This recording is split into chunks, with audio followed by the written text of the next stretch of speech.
Welcome to Have an Opinion. We're on video now. If you're not listening on video, then you're going to wonder why I'm pointing. What I'm saying I'm pointing at. I'm pointing at the camera right now. You can't see it, but he pointed towards the camera, which is located about 4 to 5 feet away from the table we're sitting at. He is right. That is. You're probably wondering, who are all of you Who's people? that man? Who are you people? Nick and Kyle sitting across from me, and in the middle is our good friend Brian Buseck. Brian, thank you for coming on the show today. Thank you for having me. It excites me a lot to be here.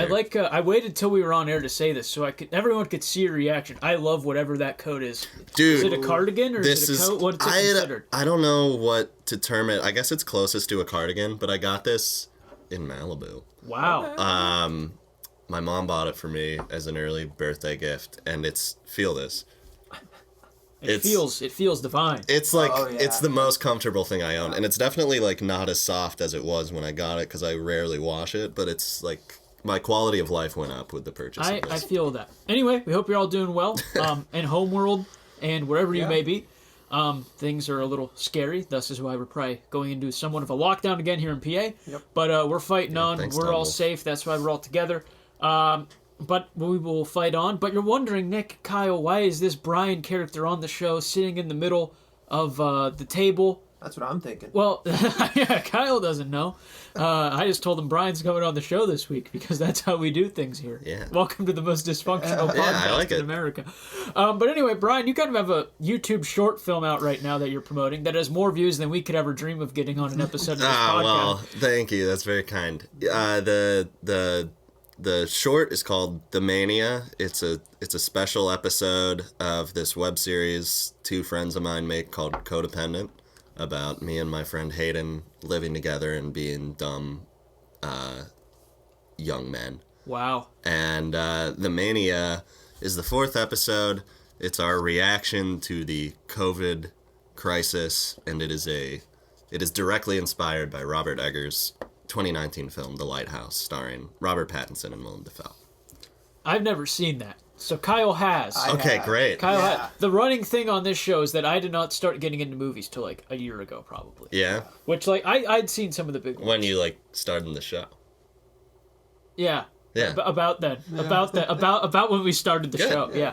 But I always wanted to. I just made excuses. Yeah. No more excuses. Good. No more excuses. Brian's judging me. Can you see the look in his eye right now? I usually handle movies and you handle music. Yeah, you're right. You're right. I'm the sport. And, yeah, we bounce back. Okay. Anyway, back That's why you're co-host. To the point. Exactly. To the point. You've seen The Lighthouse. Yeah. So why don't you ask some? Yeah. Go ahead. Ask him some questions. Kyle's first interview, by the way. He's a dentist in training, so he's not an interviewer. Right. So this is putting him on the spot. Oh, so you've seen The Lighthouse. So why don't you kind of ask about some parallels they have in those two different productions there? Well, so The Lighthouse is in black and white. Good vocabulary. Yeah. Obviously, your video's in black and white. I thought those were both good. Thanks. The one thing that stuck out to me, like, I'm not as far into, like, the film of it, like, knowing the nuances that you probably do, but the thing that stuck out right away was, like, the camera angles, or at least the shots. And, like, the first one, like, you walk in the door, I guess to, like, kind of explain it a little bit, like, coming back from, like, summer break, basically. Yeah, well, it's coming, starting the summer, going to live at... The premise is I show up at the house where me and Hayden live at. Our lease is still signed, so we're going to live there over the summer. This past summer was the COVID quarantine, and Hayden has been quarantining there by himself when I show up. And so it kind of, and like obviously the music, and if you knew, I guess I knew that it was parallel to The Lighthouse because like you had told us about it. And so like when you walk in, the one angle was like tilted, I guess. I don't know what you would call all of it. But like right away, I don't know either. It like gives you the impression of like I saw a video a while back, and they're like, if the video's like tilted or they show you from underneath, it like gives you like an offsetting Things are something is slightly off. Yes, and so like before we even see Hayden, who plays, or his character parallels Willem Dafoe's like crazy guy, it I don't know, it was like a good like off-put. I was off-put by it. You know what I mean? I'm not gonna be like, oh, it's scary, but like, you know what I mean? It was like, oh, something's up, and then like you see him kind of like crawl out of his room, and he's wearing the mask, but he was smoking a cigarette, which I thought was very interesting. Thanks. And then he drinks a bottle of hand sanitizer. He does. What was in that?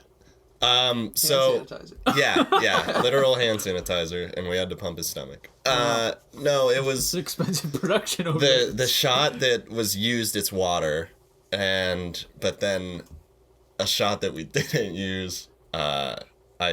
Me and Mike, who directs and works camera,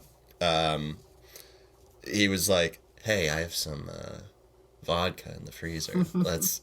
So I cleaned out the bottle and put that in. So there's a take of Hayden just squirting straight vodka and gagging and then being like, "It still tastes like hand sanitizer." And I'm like, Wow. "Well, it's alcohol." That's kind of what you get. Yeah. One thing that stood out to me is was the whole thing naturally lit?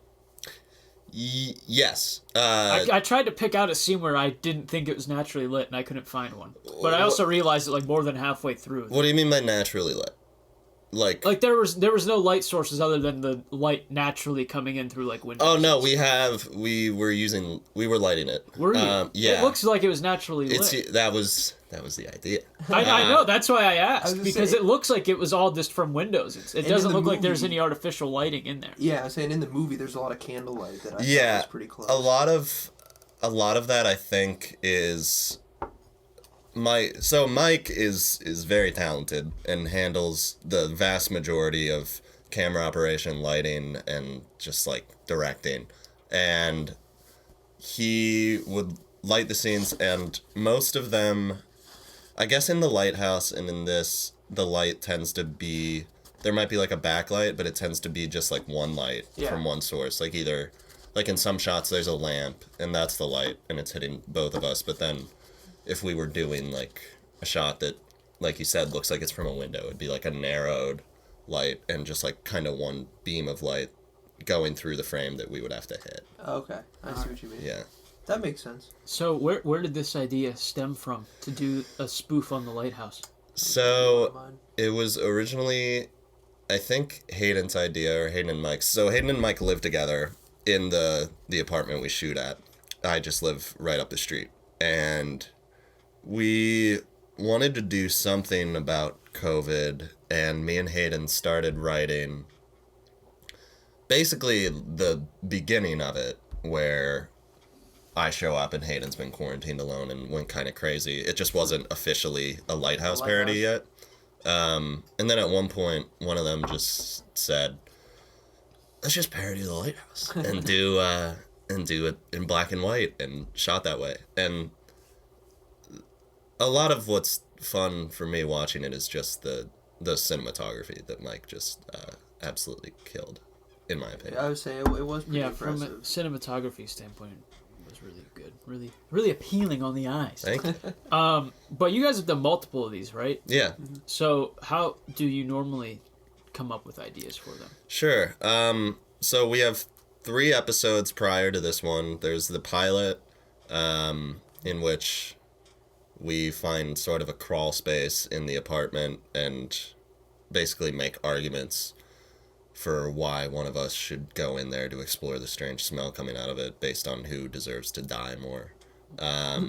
So you really meet our characters in the pilot when we're arguing on behalf of our life to each other. The second episode is about a communist handyman who That's already a great start. I don't think you need to explain. It's called Red Afternoon, and it opens on a handyman fixing our sink, and then Hayden goes to tip him, and he's like, "I don't want that," and he's like, "Well, take it. That's what capitalism's about, hard work." And he's like, "Well, ideally we'd be living in a free society with work and money spread evenly, but thanks." And then he leaves, and then Hayden's like, "We have to kill that commie." So then the rest of the episode is just me trying to, and that's where we gave Mike, the director, a role too of this anarchist that Hayden brings in to teach him how to kill. And then the rest of the episode is just me being like, maybe don't kill the handyman. And the third one is a Christmas episode, which I've seen that one because you sent that one too. Yeah, that was last year I was sending that around to spread some holly jolly cheer. But that's also a quarantine episode because we get snowed in. All of them pretty much take place entirely in the apartment. As far as coming up with ideas, me and Hayden write it, and have like a shared folder on one screenwriting software is called Celtics, and they're like online, and you can share a folder and collaborate on there. So we have like 13 like Google Docs for sophisticated people. Yeah, like Google Docs for the screenwriter. And I think we have like 13 episodes that are either like maybe 4 or 5 of them are semi like completely written, and others are just like ideas we had. So one of us will like get an idea and just start a scene, and then if the other one likes it, they'll add on to it, or like he's finished a script on his own and I've on my own. But regardless, when we pick one to make, we both go through and we'll like add different jokes and change it up. So was any of that from the one we're trying, like the Lighthouse one, at all like ad-libbed? Because there were a few of them where I was like, I feel like they're just off the cuff, and it was still good, but like I couldn't tell if it was like written and like you memorized what you were gonna say, or like you just off the cuff. So a lot of Hayden's stuff, when he's sort of parodying like the long kind of monologues that Defoe does in The Lighthouse, those are all written, I believe, pretty much exactly how they're done, because we wanted to sort of get like the old seafaring language down. But there are some of those where he does, I mean, he alters it slightly, but those are mostly prepared. But the monologues where we're, or not monologues, the sequences where we're drinking and just getting drunk, we got fairly drunk, and then Mike. My other question was if you actually were drinking. In like the bottles, it's just water that we're chugging, but we were drinking, and then me and Hayden just kind of like yelled at each other and danced, and it's beautiful. Yeah, it was a lot of fun. That is cinema. There, my favorite part in that is he goes, there's just like one cut, and all he says is, "I'll fuck ye up," as he punches me in the gut. I know you as a friend. Luckily, we're all friends. Ditto to warms you my both. heart. Anyway, the character you play is kind of yourself. So yes. Is it difficult to, get into the character, or are you just like, I'm just going to be me, but we're going to record it? Well, yeah, it's just sort of the character. Both are in the Lighthouse one.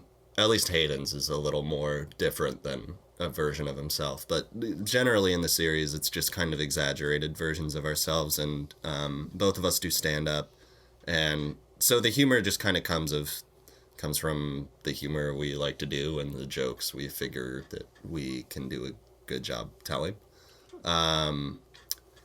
But as far as getting into character, I had to think about it a lot more on the Mania one, because it's just more intense, and I actually had to act for that one. The others had to try. The others are kind of just like sillier, but I would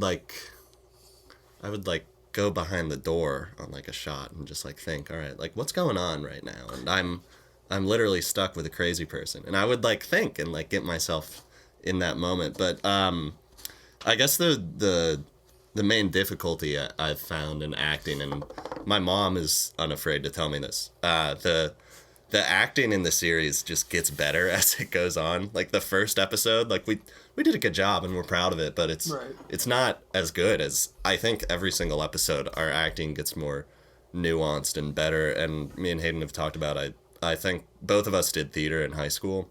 And that's, you're performing to people that are far away and there's not a camera in your face, so you tend to be kind of over dramatic and over gesture, and I think both of us have learned how to better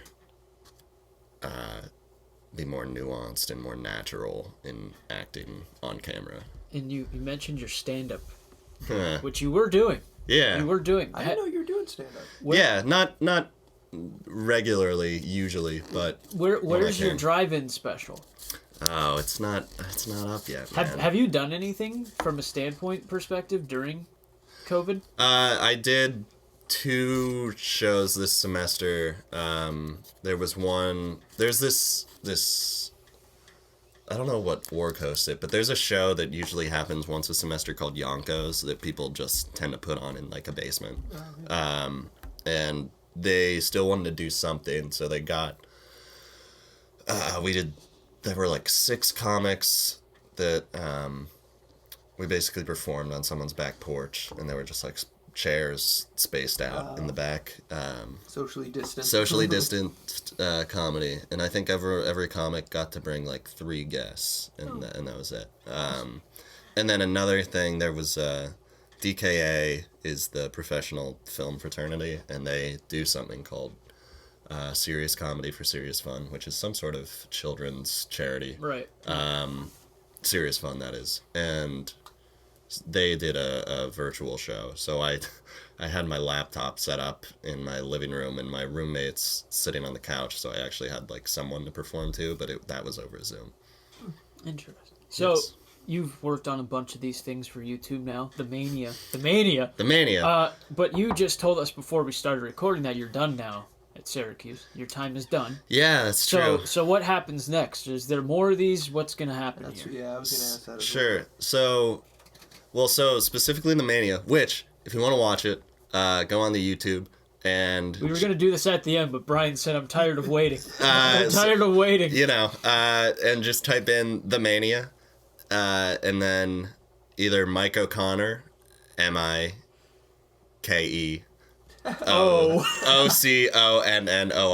or Brian Buseck, which I'm sure you know how to spell. And it'll come up.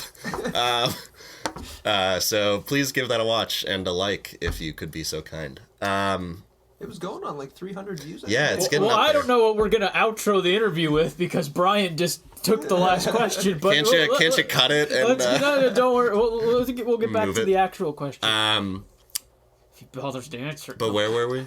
I don't know because you went on. Oh, I'm done with Syracuse. You went on your self-promotion. And are there more of these? So the Mania, we are gonna submit to a couple festivals, like student. There's like a college Emmys type thing called the Tellies, and a couple other amateur film festivals. So that'll be like next semester, and I think the first time we made 3 episodes in one semester. When we first started, and then this one, just because of how technical the lighting and cameras are, it took longer. And I think next semester we're gonna make like one big finale to the series. As far as what's next for me, hopefully get like an assistant gig at an agency or a production company and just keep writing and hopefully get a manager or agent at some point and work in television. And you'll tell them all this is where you started. Yeah. In terms of your PR life. On the Have an Opinion podcast. Yeah, whoa, he knows everything. He's already named He knows his own YouTube video and he knows the podcast. I listened to an episode. Wow, he did. So, what's your like goal then? Do you want to be an actor?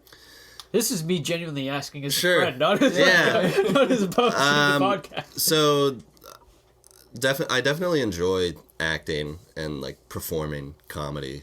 So I want to keep doing that, and I'm open to any opportunities that present themselves. But acting is not what I'm hanging my hat on.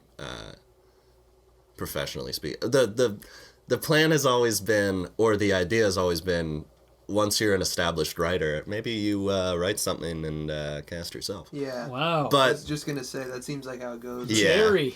But I mainly want to write. The goal is to be a staff writer in a sitcom room somewhere, and I guess the prime or the main goal would be to eventually create a show and run it. You think you would lean towards like comedy as far as like? Yeah, just because that's you met Brian? What I.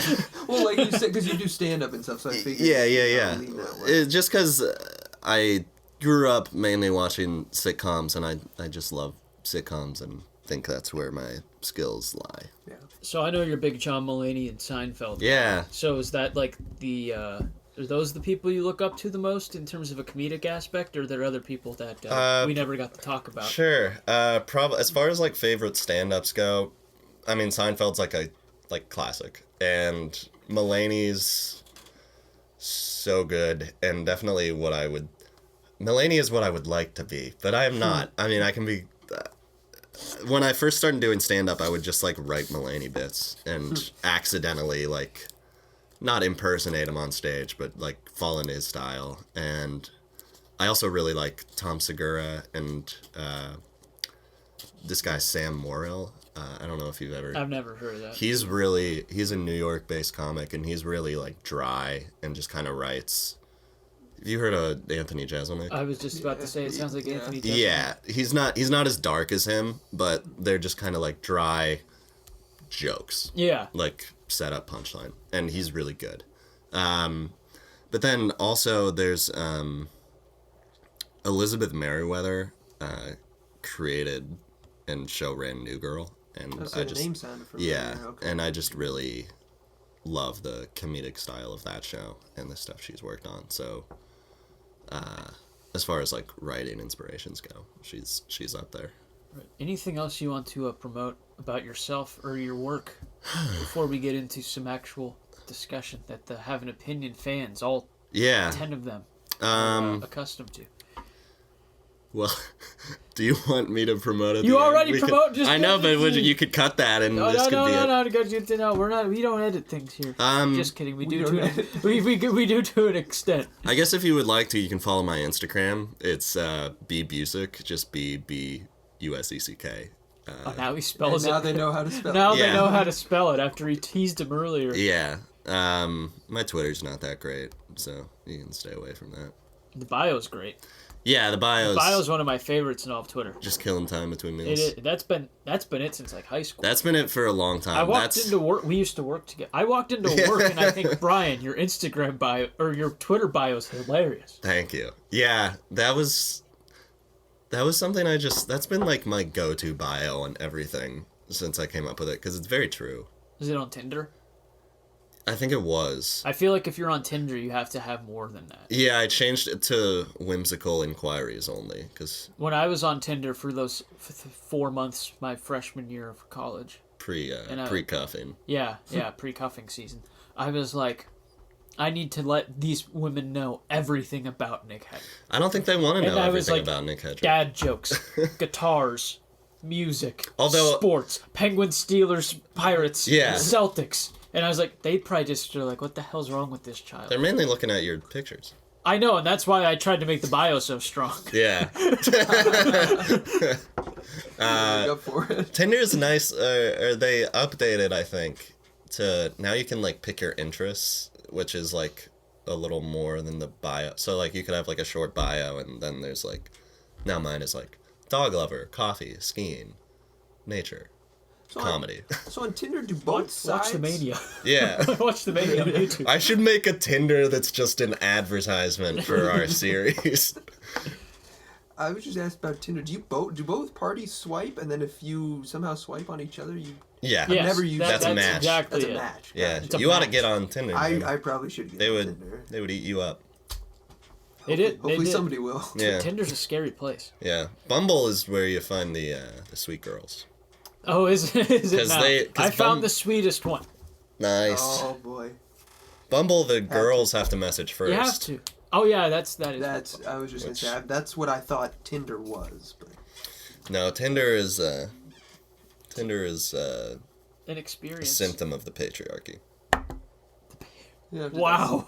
I have to dissect that one later. Yeah. When I can't fall asleep tonight. Yeah. Well, then you download Tinder and start swiping. Yeah, you just go for it. We're sponsored by Tinder, actually. No, we're not. I don't know. Actually, I would take their money. Yeah, I'm not gonna lie. That'd be great. I'm not gonna lie to everyone on. I had one more question before we move on. So after we wrap it up, he says, "Hang on a minute." This is the first question I thought of. How long did that take? Because like you watch it, it's like, did they just put a weekend of grinding in? I'm like, there's no way it was that quick. Well, you gotta look into the facial hair growth. Too. We started, I'm clean shaven, and by the end I have a beard. I would have overlooked, but you grow a quick beard. Yeah, I can grow a beard, and like I'll have like a semblance of a beard in like 2 weeks. This has been about a month and a half. Yeah.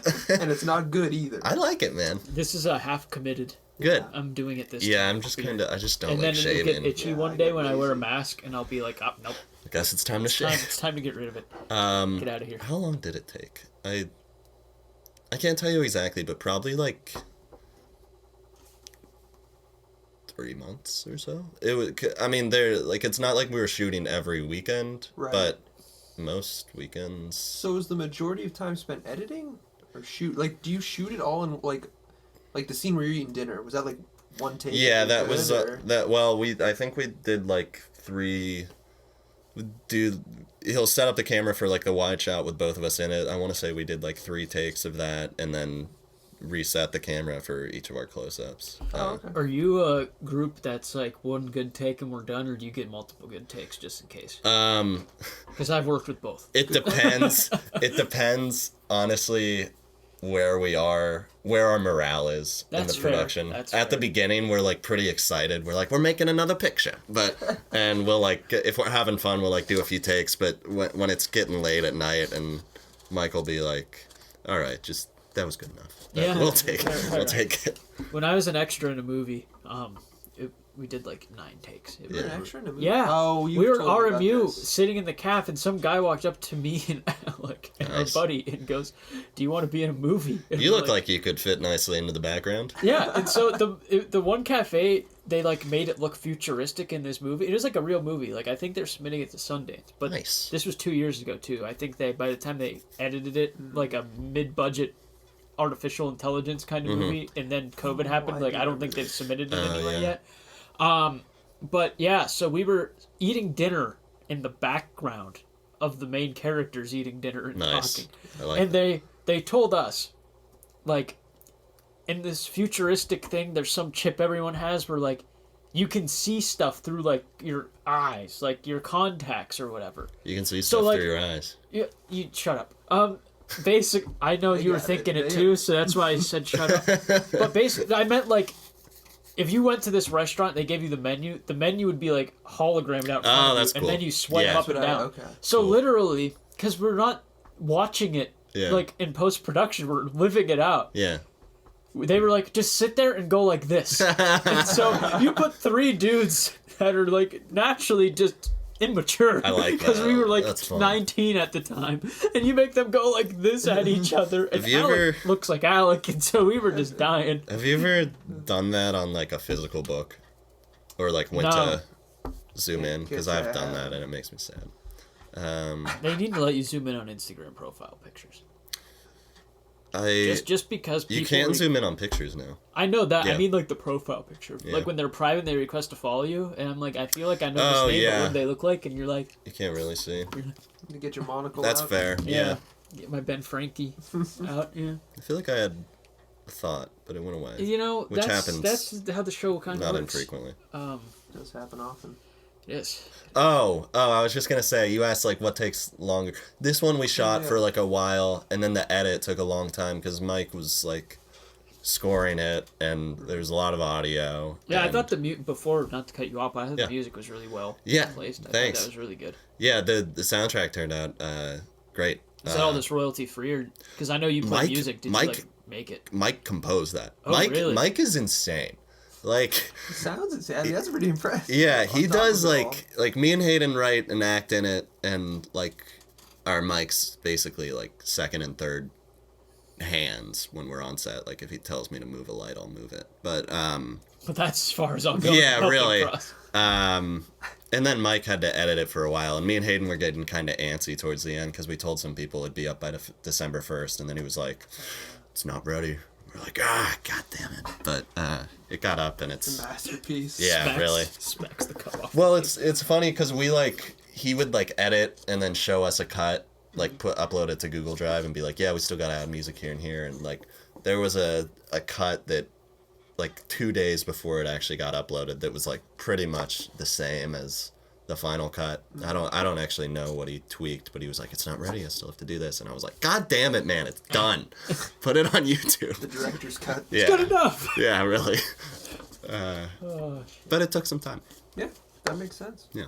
I figured, because I was watching, I was like, maybe they just grinded that out, and I'm like, there's no way, with all the, like, background stuff that I Yeah. didn't even know about. Also, their house, they live, this is not really a big deal, but they live, it's a very creative household. They live on the top floor, and below them is this Syracuse band called No New Friends. So they rehearse, like, every day of the week. And there were so you times, gotta do that. we were mainly shooting at night because that makes the lighting easier to control. And, sometimes their practices would go late, and we were just like, all right, well, I guess we have to wait for it to be quiet. Did you tell them that you were filming? Like when we did eventually. Yeah. There was one day the big like climactic fight at the end when we're just screaming. We did a lot of takes of that, and someone texted and was like, "We're worried." Like they didn't know. They didn't know we were shooting that night, I don't think, and they were like, "Why is there a fight in your house?" So you kind of worked COVID into this. Yeah. Which, like, I've heard mixed opinions on people, because I think This Is Us, I'm behind on This Is Us, like, by 3 seasons. I stopped watching This Is Us, but I did love it in the first 2 seasons. But it's just too sad for me. Yeah. I can't, like, I can't binge it, because I'm just like, oh, man. Also, they revealed, like, the big thing was how did Jack die, and they got to that. Wait, Jack died? No, I'm kidding. No, you know that. I know. They, like, revealed all the secrets that were planned in season 1, so now they're just, like, kind of making up more stuff. I'm sure it's still good. I don't watch it. My question, though, was, what do you think of, like, COVID being implemented into television shows and movies going? Well, I know movies, there have been a couple movies now that have kind of been about COVID, and I'm like, that's kind of tacky. I've just heard... but in a television aspect, I feel like I don't mind it as much, because we're living with that right now. But from a movie standpoint, it's almost like milking the situation, but I don't know. That might be a flawed thought process. I kind of agree with you. I think it's a little overdone now, but I mean, we're still living in the pandemic, and people, I mean, if people are on a set, there's like rules and regulations, at least with like Newhouse, the communication school at Syracuse, we had a rule that there could only be one person on set not wearing a mask. Our codependent is not affiliated with Newhouse officially, so me and Hayden don't have to wear a mask on camera, but if you're doing like a school production, everyone has to wear masks. So having people in the shot wearing masks just makes it easier. But like I've seen how like Superstore has been like working with like, you know, getting people shopping to comply with masks, and like the Connors I know is doing it. I think it does work better in a TV setting because it's particularly sitcoms. It's just kind of showing everyday life. Yeah. So. My sister was saying, I guess there's a new season of Grey's Anatomy coming out, or it's already out. And I guess there was a debate on whether to make it like a new season or make it like a COVID-related season. Yeah. I think I ended up doing... Show, so. I think I ended up doing, like, COVID. And now Grey's Anatomy is, like, a crossover consistently with this show, Station 19. That's right. Is that the fire? I think so, one? Yeah. And then I know there's, like, Chicago Fire, the Rents watch that one. All the Chicago, way too much. There's a lot of shit going on in Chicago. When I was working, my internship while I was doing a semester in LA was on the Sony lot and with this place called Doug Robinson Productions, and the first job I had every day was to watch recorded network prime time and keep track of all the shows that are promoted to make sure their shows were being promoted. And just the amount of times I had to write Chicago Fire, Chicago PD, Chicago da-da-da-da. So, like, you got paid to just watch TV? Oh, I didn't get paid. I got a school credit. But yeah, I would just kind of fast forward through them on slow and, like, take notes. And also, like, read scripts and stuff. That's pretty sweet. How was LA? LA was cool. You went there. Yeah. Was that spring? So did that get cut short because of COVID? It was so weird because COVID, like, really hit right before spring break. And we had plans to, like, get an Airbnb beach house, and then we couldn't do that. But then we were just kind of, the apartment complex they put us in, it was, like, really nice, and, like, had a pool, but then it was raining the entire week of spring break, which it never does in LA, but it did. But we were just kind of hanging out, like... I mean, that'd be cool just to be, like, down there, you know, yeah. around the area. Yeah, LA was very cool. I hope to be either there or New York, eventually. Not staying in Erie. No, although I did send the media hub. I did send a resume to a production company that's here that I didn't know existed, but I saw a posting and I was like, well... No, I didn't know we had a production company. Money would be cool. Why not? Yeah. I don't think I've heard back, though. Yeah, that's how I've been on every job I've applied for, so that's why we're doing that. I recently heard from CBS Viacom and NBC that they really appreciated my interest in their internship those program, are the best. But, those are the best ones. Yeah. They make you feel valued, but then tell you that you're not good enough. Yeah, but we encourage you to apply again. Yeah, maybe if you Please check our site for more postings that won't work out. Maybe if you don't suck as much, we'll let you come and work for us next time. Those hurt. Yeah, it hurts. Those hurt. It's a bummer. I haven't even gotten like anything. Yeah. I've applied to some places and I haven't got like anything, and I feel like I'm well prepared to actually get a job in like media. Yeah. And I haven't heard back even. My plan pre-COVID was to stay in LA over the summer, hopefully with an internship, and I heard back and got an interview with Disney, a first round interview with Disney and CBS, and then didn't hear back. But I did make it in the door, which was nice. Yeah. Did you see celebrities in LA like just chilling, walking down the street like they make it seem like happens in LA? I mean, that does happen. Well, I ran into Bill Hader when I was leaving work one day. That's incredible. I shook his hand and said I loved Barry, and he said, "Thanks, man, means a lot." And I was like, Anytime, Bill. I met Ray Romano. We went to a taping of Celebrity Family Feud. Evander Holyfield. Yeah, the real deal. I knew it was Holyfield. Evander. Yeah. He had his ear bit off by Mike Tyson, and he was a contestant on Celebrity Family Feud. Yeah, I saw he was on Oh, there. you just made Kyle so jealous. In the 90s, whenever they fought, Tyson and Holyfield fought twice. And Holyfield beat him twice. And I'm a big Holyfield guy, and he likes Tyson. And there's always this argument was Tyson out of his prime? Yeah. But Holyfield beat him twice. Yeah. And I'm just so happy you met him. I have a picture going like this next to him. Oh, you gotta show me. I will. I'm so excited. Oh man. So I just constantly mess with him that Mike Tyson's no good, even though he is very good. And another, I didn't get to meet either of them, but one of the tapings we saw was Macklemore versus Lil Yachty. That's incredible. That would be interesting. Yeah. Ray Romano. Ray Romano was cool. Yeah. I went up to Ray, like I know him, and I was like, can we get a picture? My family always watched Everybody Loves Ray, and he was like, yeah, and we took a picture, and then he was like getting ready to go to tape while we were leaving. He was like the next guest, I guess, and I wanted to ask him for stand-up advice. We had like talked. He was like, "What are you doing here?" And I was like, "Oh, we're doing a semester in LA." What are you doing? Yeah, I can't do it at all. I can't do it either. I can't get my voice nasally. I wish I could. It's kind of like in the throat. Hayden can do some impressions. Deborah. Yeah, you're ruining the kids, Ma. It's a good show. It is a good show.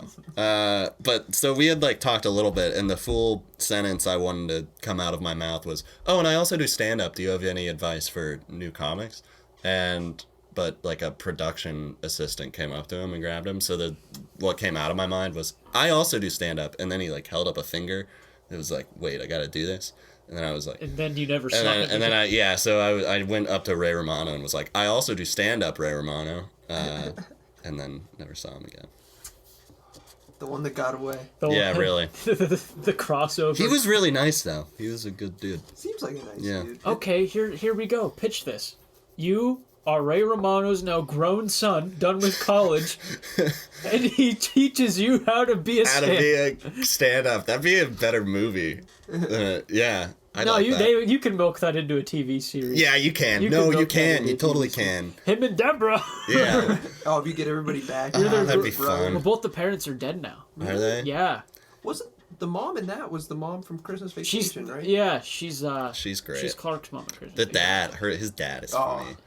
He's I don't know his name. I didn't know he died. Yeah, he died, right? The dad in that show died like a couple of years after they got done. Yeah. I think it might have been like a year. Yeah, he died like pretty quick. Because he's in some. When did that show end? Because he's in Scooby-Doo 2 Monsters Unleashed. Yes, he is. I don't know. It was definitely. And that was early 2000s. It was probably like 04, 05. Yeah. Like he's around the time Friends ended. He's in Young Frankenstein. I was just going to say, he plays Frankenstein. Yeah, he's... They're putting on the Ritz bit. He was good, man. That's so funny watching him in Young Frankenstein. You're like, Frank Barone? Frank Barone? What are you doing here?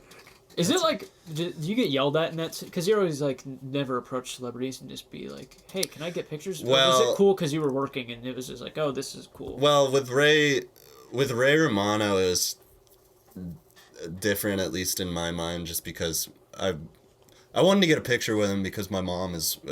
he was someone that I could like show my family and be like, I met Ray Romano. And I like really wanted a picture with Bill Hader, but didn't want to do that. Yeah. The weird thing to balance though is like when you're interning, which I don't have a lot of experience with, but like working in LA, you like I don't know if you know, do you know Zoe Deutsch?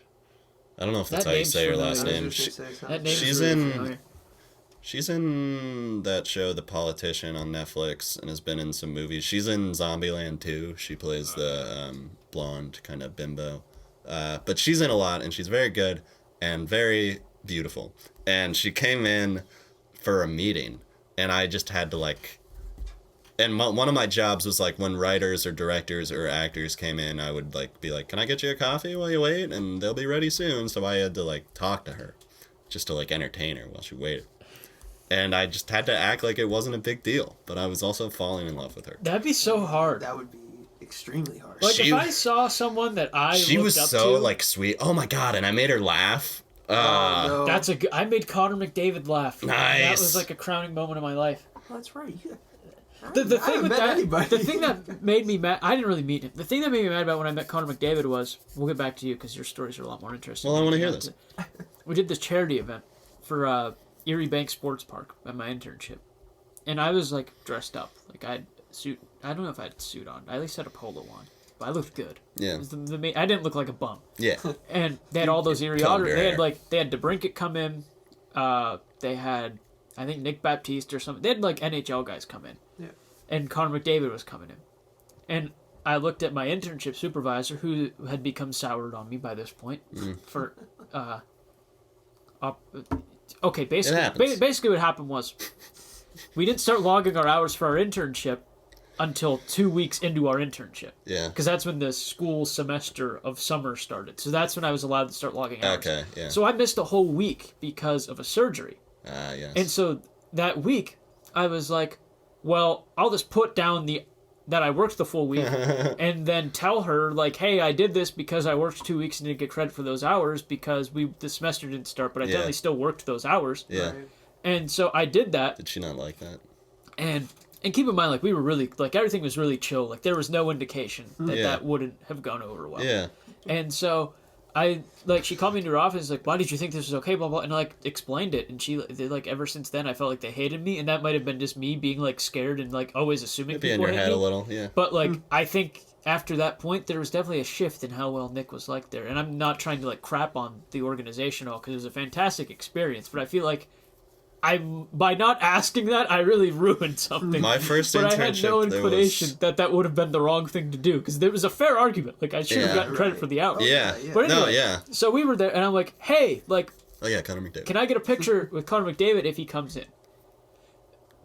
I guess I falsely believed that we had more to do with this than we did. And so...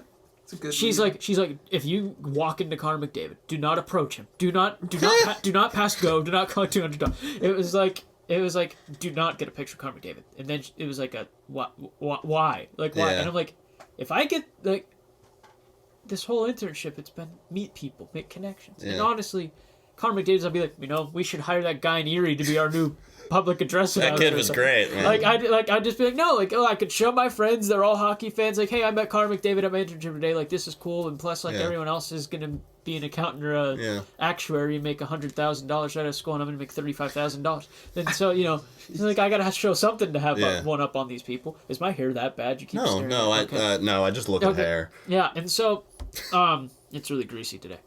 So Connor McDavid walked in, and this dude had more security than the president.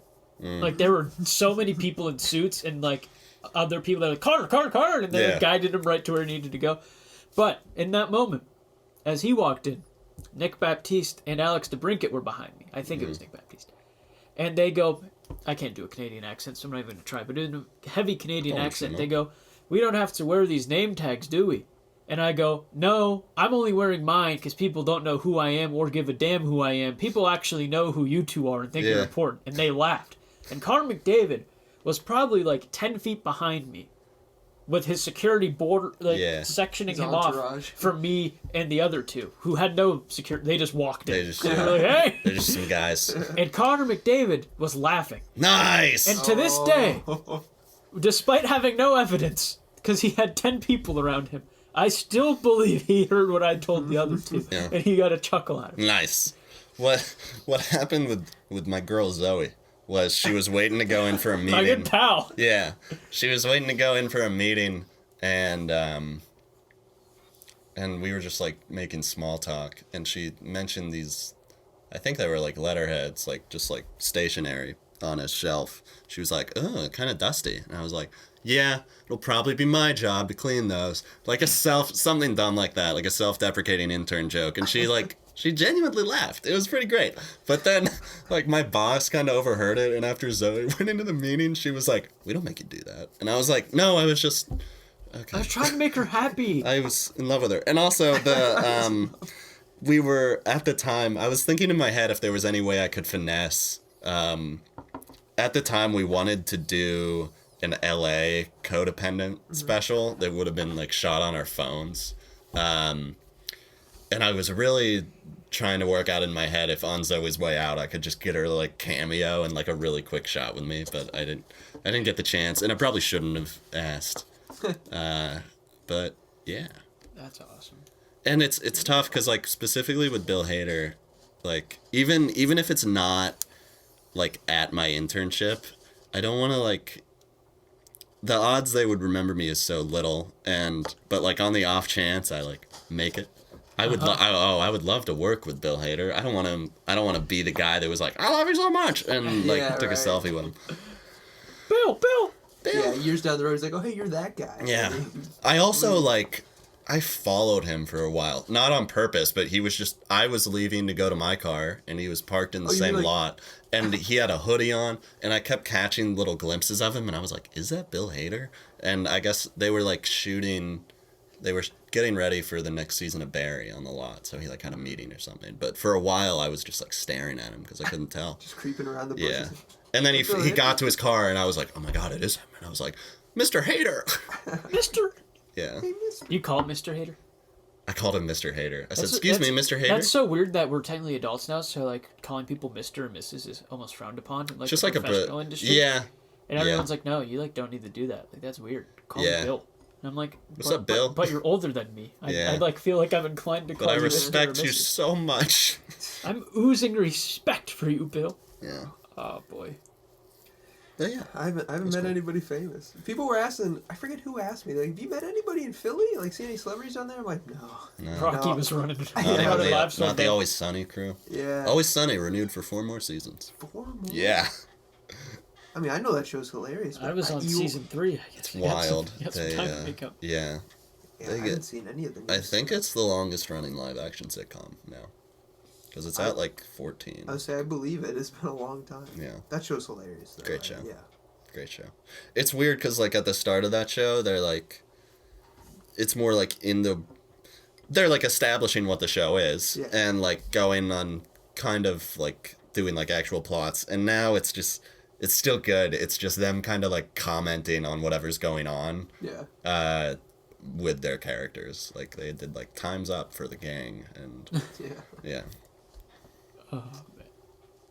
Well, I'm glad you drove the conversation today. Yeah. That was beautiful. We were like, let's just see where the conversation takes us today. We're not going to do the normal kind of show that we usually do. Yeah. And then Brian came in and was the one who steered the whole conversation. I promise I'm a good host. So yeah, by the way, this is not the camera that I was talking about. For the viewers at home, you two know this. It was delayed. And so I'm using my mother's camera, which keeps cutting off recording at about 10 minutes. So it's capped right now. I didn't know that was a thing I would need to change in the settings.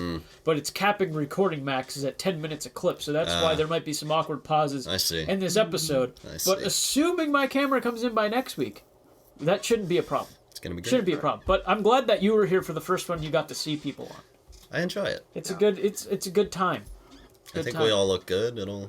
Where's this going to be? Do you have a YouTube channel? Yeah, this will be on our Stranded Sports YouTube channel. So you can put the link to his video right in there. Oh, yeah, exactly. baby. And then it'll be on the other podcast. You could even put one of those little things in the video. The thing like, on click here. Click in the top corner to watch Brian. Yeah. Click right here. Click right here to watch my video.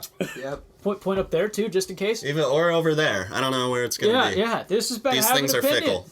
Remember, it's always good to have an opinion. For Nick for Kyle and Brian, I'm Nick. That's how you do an outro. We will see you next week with our Have an Opinion Christmas special. Ooh. Get Holly. Beautiful.